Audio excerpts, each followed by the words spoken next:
नमः शिवाय। आप सभी शिव भक्तों का ये बहुत बड़ा सौभाग्य है कि आज आपको सावन सोमवार की एक ऐसी सच्ची कथा सुनने का अवसर मिल रहा है जिसे सुनने मात्र से जीवन के सारे संकट दूर हो सकते हैं। ये कथा न सिर्फ आपके हृदय को छुएगी बल्कि शिवजी की कृपा से आपकी हर अधूरी मनोकामना भी पूर्ण होगी। खासकर जिन माताओं को संतान की इच्छा है, ये कथा उनके लिए आशीर्वाद बनकर आएगी। इसलिए वीडियो को अंत तक जरूर देखिए और कमेंट में एक बार नमः शिवाय जरूर लिखें ताकि शिव कृपा आपके जीवन में भी बरसे। अगर आपकी कोई मन्नत पूरी न हो रही हो या फिर तमाम प्रयासों के बावजूद आपको करियर में सफलता न मिल रही हो या व्यक्तिगत जीवन में परेशानी चल रही हो, मसलन कोई भी दिक्कत हो, तो परेशान होने के बजाय अब की सावन सोमवार का व्रत करके यहाँ बताई गई व्रत कथा का पाठ करें। मान्यता है कि सावन सोमवार के दिन अगर व्रत रखकर इस कथा का पाठ किया जाए तो जातकों की मनचाही मुराद पूरी हो जाती है। एक साहूकार था जो भगवान शिव का अनन्य भक्त था। उसके पास धन-धान्य किसी भी चीज की कमी नहीं थी, लेकिन उसकी कोई संतान नहीं थी और वह इसी कामना को लेकर रोज शिवजी के मंदिर जाकर दीपक जलाता था। उसके इस भक्तिभाव को देखकर एक दिन माता पार्वती ने शिवजी से कहा कि प्रभु, यह साहूकार आपका अनन्य भक्त है, इसको किसी बात का कष्ट है तो आपको उसे अवश्य दूर करना चाहिए। शिवजी बोले कि हे पार्वती, इस साहूकार के पास पुत्र नहीं है, यह इसी से दुख ही रहता है। माता पार्वती कहती हैं कि हे ईश्वर, कृपा करके इसे पुत्र का वरदान दे दीजिए। तब भोलेनाथ ने कहा कि हे पार्वती, साहूकार के भाग्य में पुत्र का योग नहीं है। ऐसे में अगर इसे पुत्र प्राप्ति का वरदान मिल भी गया तो वह केवल 12 वर्ष की आयु तक ही जीवित रहेगा। यह सुनने के बाद भी माता पार्वती ने कहा कि हे प्रभु, आपको इस साहूकार को पुत्र का वर देना ही होगा, अन्यथा भक्त क्यों आपकी सेवा पूजा करेंगे। माता के बार बार कहने से भोलेनाथ ने साहूकार को पुत्र का वरदान दिया, लेकिन यह भी कहा कि वह केवल 12 वर्ष तक ही जीवित रहेगा। साहूकार यह सारी बातें सुन रहा था, इसलिए उसे न तो खुशी हुई और न ही दुख। वह पहले की ही तरह भोलेनाथ की पूजा अर्चना करता रहा। उधर सेठानी गर्भवती हुई और 9वें महीने उसे सुंदर से बालक की प्राप्ति हुई। परिवार में खूब हर्षोल्लास मनाया गया, लेकिन साहूकार पहले ही की तरह रहा और उसने बालक की 12 वर्ष की आयु का जिक्र किसी से भी नहीं किया। जब बालक 11 वर्ष की आयु हो गई तो एक दिन साहूकार की सेठानी ने बालक के विवाह के लिए कहा। तो साहूकार ने कहा कि वह अभी बालक को पढ़ने के लिए काशी जी भेजेगा। इसके बाद उसने बालक के मामा जी को बुलाया और कहा कि इसे काशी पढ़ने के लिए ले जाओ और रास्ते में जिस भी स्थान पर रुकना वहां यज्ञ करते और ब्राह्मणों को भोजन कराते हुए आगे बढ़ना।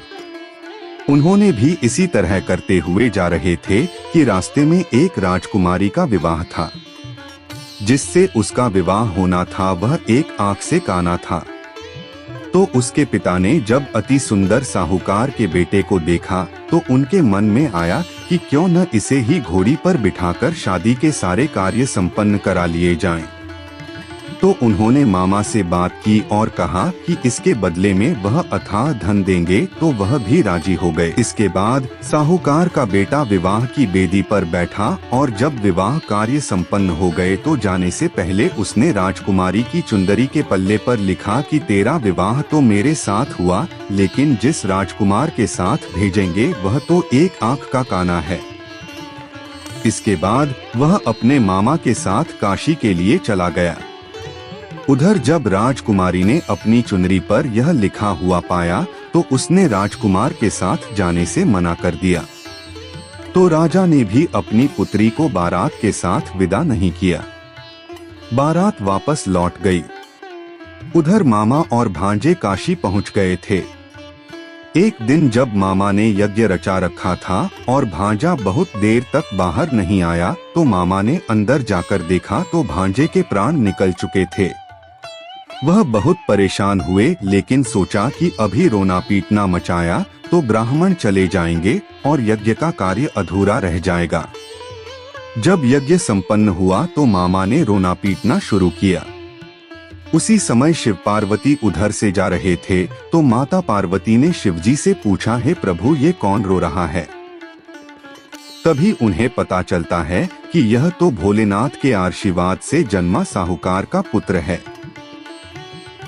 तब माता पार्वती कहती हैं कि हे स्वामी, इसे जीवित कर दें, अन्यथा रोते रोते इसके माता पिता के प्राण निकल जाएंगे।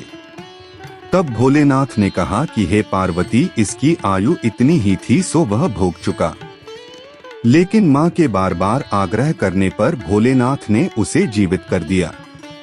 लड़का ओम नमः शिवाय करते हुए जी उठा और मामा भांजे दोनों ने ईश्वर को धन्यवाद दिया और अपनी नगरी की ओर लौटे। रास्ते में वही नगर पड़ा और राजकुमारी ने उन्हें पहचान लिया। तब राजा ने राजकुमारी को साहूकार के बेटे के साथ बहुत सारे धनधान्य के साथ विदा किया। उधर साहूकार और उसकी पत्नी छत पर बैठे थे। उन्होंने यह प्रण कर रखा था कि यदि उनका पुत्र सकुशल न लौटा तो वह छत से कूदकर अपने प्राण त्याग देंगे। तभी लड़के के मामा ने आकर साहूकार के बेटे और बहू के आने का समाचार सुनाया, लेकिन वे नहीं माने तो मामा ने शपथ पूर्वक कहा। तब तो दोनों को विश्वास हो गया और दोनों ने अपने बेटे बहू का स्वागत किया। उसी रात साहूकार को स्वप्न में शिवजी ने दर्शन दिया और कहा कि तुम्हारे पूजन से मैं प्रसन्न हुआ। इसी प्रकार जो भी व्यक्ति इस कथा को पढ़ेगा या सुनेगा उसके समस्त दुख दूर हो जाएंगे और मनोवांछित सभी कामनाओं की पूर्ति होगी।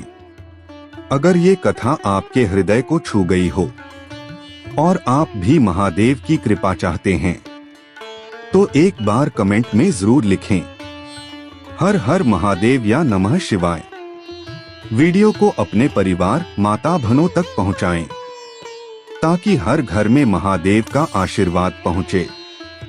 और धार्मिक विद रीन की चैनल को सब्सक्राइब जरूर करें, क्योंकि हम हर सोमवार शिव से जुड़ी ऐसी ही रहस्यमयी और चमत्कारी कथाएं लाते हैं।